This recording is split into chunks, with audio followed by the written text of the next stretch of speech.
Ici, on va aller voir comment définir un store sur Vue Pinia.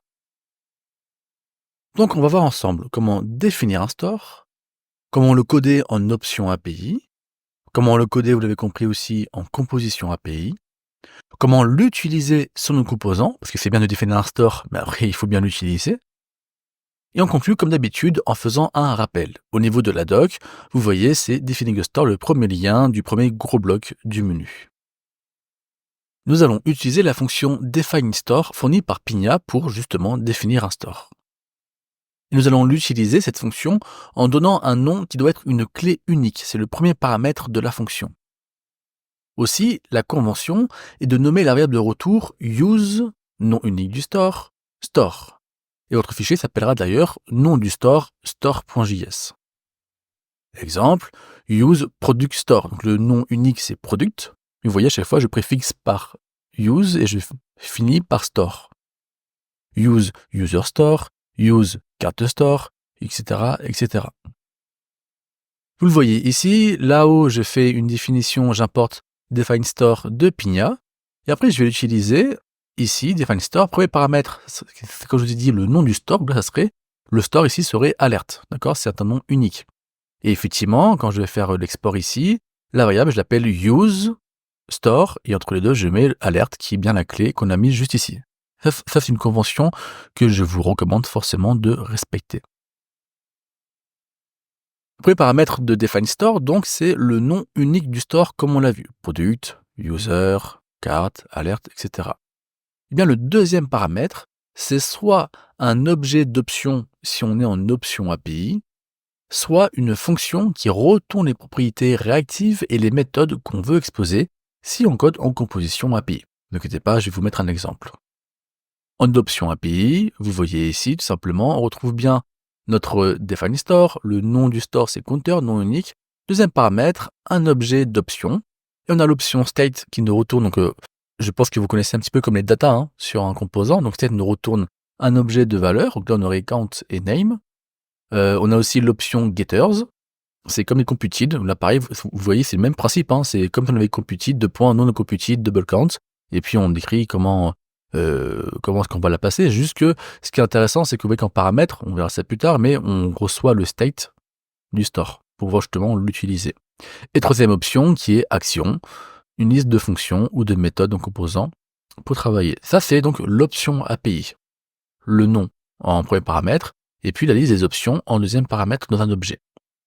En composition API, on a toujours le nom en premier paramètre, mais le deuxième paramètre, c'est une fonction qui nous retourne différentes choses. Là, vous voyez que vous retrouvez du code de composition classique, on voit des refs, on voit des computed, on voit des fonctions classiques. Et juste à la fin, on pense bien à les exposer. Donc on retourne count qu'on a défini juste ici, on retourne name qu'on a défini juste ici, on retourne la computed double count qu'on a défini juste ici, et on retourne la fonction increment qu'on a écrit juste ici. Au niveau de la composition API, j'aimerais vous parler de quelques détails qui sont assez importants. Les refs, en fait, finalement, c'est du state. Les computed, quand vous faites du composition API, on l'a vu tout à l'heure, finalement, ça retourne des getters. Et les fonctions, ça retourne des actions. C'est ce que je vous disais au tout début, que finalement, un state, il a des data, ce qu'on appelle le state, enfin, un store, pardon, a des data, ce qu'on appelle le state, a des computed, ce qu'on appelle les getters, et il y a des méthodes, ou plutôt des actions, ce qu'on appelle les fonctions ou les méthodes. Attention, c'est important, il faut retourner toutes les propriétés. Vous avez vu que dans l'exemple précédent, on faisait des refs, on faisait des computed, on faisait des fonctions, et après on devait les exposer, on devait les retourner. Et bien vous devez toutes les retourner. Autrement dit, il est interdit d'avoir des données privées dans les stores. C'est-à-dire que vous déclarez des données que vous ne retournez pas, que vous n'exposez pas, ça c'est interdit. Si vous le faites quand même, vous allez avoir pas mal de bugs en SSR avec DevTools et autres plugins. L'avantage de la composition API, avec le mode setup, c'est que vous avez beaucoup plus de flexibilité par rapport à l'option API. Par exemple, dans un store créé avec composition API, vous pouvez créer un watch dans le store, vous pouvez aussi utiliser des composables, ce qui n'est pas faisable forcément en option API. Vous pouvez aussi utiliser des données globales, comme celles fournies par VueRouter justement. Vous savez, VueRouter, rappelez-vous, il nous expose routeur et route, et vous pouvez les utiliser dans un store qui utilise la composition API. Donc, tout ça pour dire que composition API est quand même plus flexible et plus puissant que l'option API. Donc, que choisir? Option API ou composition API? Eh bien, c'est le même principe que pour le framework Vue.js. Vue.js propose les deux, option API, composition API, mais c'est pas pour rien, c'est parce que les deux sont pertinentes. Et là, c'est pareil. Avec Pinia, les deux API, option et composition, sont très bien, elles sont pertinentes. Juste vous prenez celle où vous êtes le plus confortable avec. Les deux ont leurs avantages et leurs faiblesses. L'option API est très facile à lire, donc pour un petit store, c'est pratique. Par contre, si vous avez un store un peu plus complexe, alors la composition API là sera plus pertinent. Ça dépend aussi de votre culture de développeur. Si vous venez d'autres frameworks, vous allez aimer composition API. Si vous découvrez Vue.js, Vue.router, Vue.Pinia, vous aimeriez sûrement l'option API. Les stores en option API sont plus faciles pour travailler avec, plus lisibles, alors que les stores en composition API, ils ont plus de flexibilité et de puissance. Alors, on a vu comment définir un store en option API ou composition API. Maintenant, on va voir comment l'utiliser, parce qu'encore une fois, définir un store c'est bien, mais si on ne l'utilise pas, ça ne sert pas à grand chose. Donc, à votre avis, qui va utiliser les stores? Eh bien, ce sont les composants Vue.js qui, eux, vont utiliser les stores qu'on a créés. Donc d'abord, au sein d'un composant, il va falloir appeler ce store en l'important et en réutilisant le nom de l'export, le fameux use nom du store. Il va falloir retourner la valeur dans une variable. Je vous montre un exemple juste ici. Vous voyez que ici, j'ai bien l'import use counter store. Vous reconnaissez la convention use store avec le nom au milieu, que le store ici, c'est counter. Et effectivement, je récupère dans le dossier stores et dans le fichier counter.js. Et cette fonction-là, je vais la rappeler ici et je la stocke dans une variable que j'ai appelée store. Alors en réalité, puisque le store s'appelait counter, j'aurais plutôt dû l'appeler counter store. Mais là, pour l'exemple, on a mis store pour avoir une manière globale. Maintenant qu'on a fait ça, donc notre composant, on a cette variable store, on peut utiliser le state, les getters et les actions du stores. Et ça, c'est intéressant. Regardez ici, là j'ai un code dans mon composant, je fais store.increment comme une fonction. Sous-entendu que increment serait une action quand est définie dans le store counter. Et maintenant je peux l'utiliser comme ça. Ou alors store double count.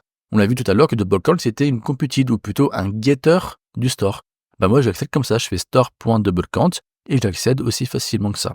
Donc là, depuis mon composant, parce que j'ai importé le store, maintenant je peux utiliser le state, les getters et les actions du store.